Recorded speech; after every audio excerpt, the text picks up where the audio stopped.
I'm heading down the A6 towards Manchester on a mission. I'm laden with a wonky-wheeled suitcase and a Caft sulphur canvas satchel. It is a dreary day, overcast with the faint threat of drizzle. My destination is a pub perched on Wellington Road that, despite being born and raised in Stockport, I've waited until the age of 32 to step foot inside. My target is described glowingly by beer writer Matthew Curtis. He says, "You'll know it's time to alight from the 192 bus once you spot its characteristic white and sage green painted facade, with the National Railway line directly behind, allowing trains to pass regularly over the Stockport viaduct." The book in which this excerpt is written, Manchester's Best Beer, Pubs and Bars, recently celebrated its first year of being in print. On my approach, however, the facade is sequestered behind a veil of scaffolding. I very nearly miss it entirely. That's not a good start. With beauty shots of the exterior off the table, I drag my luggage over the threshold and am presented with a choice of two doors, port and starboard. I choose to bear right and enter into a room not a million miles away from the floor plan of the bridge of a Galaxy-class starship, if some Ferengi had been minded to turn it into a late 20th century public house and knock through the L-cars-laden back wall, extending into the observation lounge. To my left is a small serving bar with a few keg taps and a collection of hand pours. The majority of the bar is in the room I decided against. I look around briefly to see if there is any space, then turn towards the bar.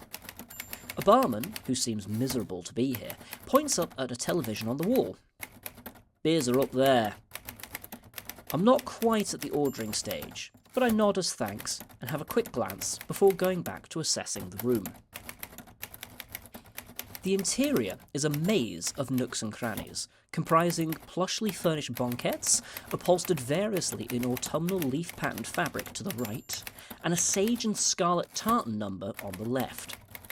Directly forward are some steps leading onto a balcony of sorts that seemingly expands outward from where the exterior wall should permit. We've gone from the Starship Enterprise to the TARDIS in just a few steps. Further on from this are various other rooms, all upholstered in similar patterns to the ones down below, but in varying colours. The pub is packed. An impressive feat for the biggest pub visited on this calm Sunday afternoon. My scout around the pub confirms what deep down I already knew. It's standing room only. I've come here on a mission to film the pub's interior. Not only is it busy with wall-to-wall punters, but a substantive number of those present are children. English licensing is another world, and seeing as this pub is showing its colours as a family-friendly venue, sans kitchen, I can begin to understand the animosity of English tourists in my neck of the woods when I must turn them away. I reckon I'm scuppered. There's no way I can film in a pub this busy. The thought of abandoning this one comes to mind when suddenly, an idea. I can write and narrate. In fact, I have an MA in English from the University of Aberdeen, don't you know? I'm professionally certified to read and write.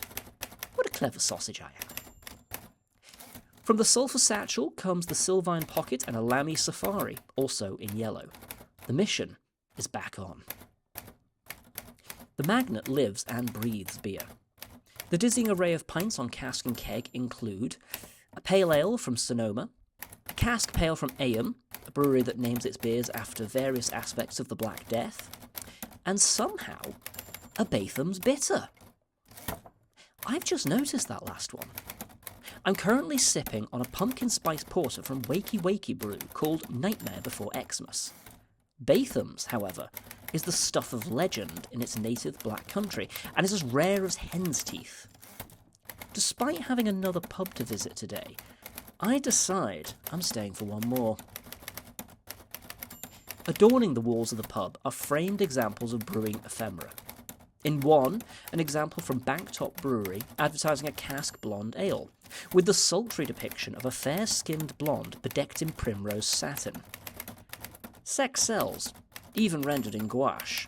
To the right of our fair-haired maiden is an arch in the wall, and through that is another framed print. This time more modern. An advert for the Daya and Magnet Tap takeover, promising 10 lines and exclusive beers. The juxtaposition of old and new sends a clear message. The Magnet has been here a long time. The building dates from 1840, back when it was a coaching inn, don't you know? And it plans on being here for a long time still. I'm about halfway through my tulip glass of pumpkin beer, and I'm not loving life. Pumpkin spice may have been the goal, but Tesco Value Cola is what they ultimately landed on. "I want to fuck my mum!" comes a shout from an adjacent table. To my relief, it seems to be a conversation about Freudian psychology. I'm struggling with this stout now. I love a bullshit beer, me, but I'm close to admitting defeat and calling it. "You fucking did have curtains when I met you." "No, I didn't." The argument, it seems, has moved on. I knock back the last of my smart price cola and head to the bar for the forbidden second half. Disaster! I see from my side of the island bar that the pump clip for Bathums has turned to face me, indicating the many patrons of this pub have since drained the cask of its contents. Coupled with the fact that the already crowded population of the Magnet seems only to have increased since I walked in, a prompt line clean and replacement seems unlikely. This is beginning to feel personal. It's almost like the pub is going out of its way to scupper my plans to sing its virtues. To be fair, looking one last time around the bar, it doesn't look like the Magnet needs any help from the likes of me.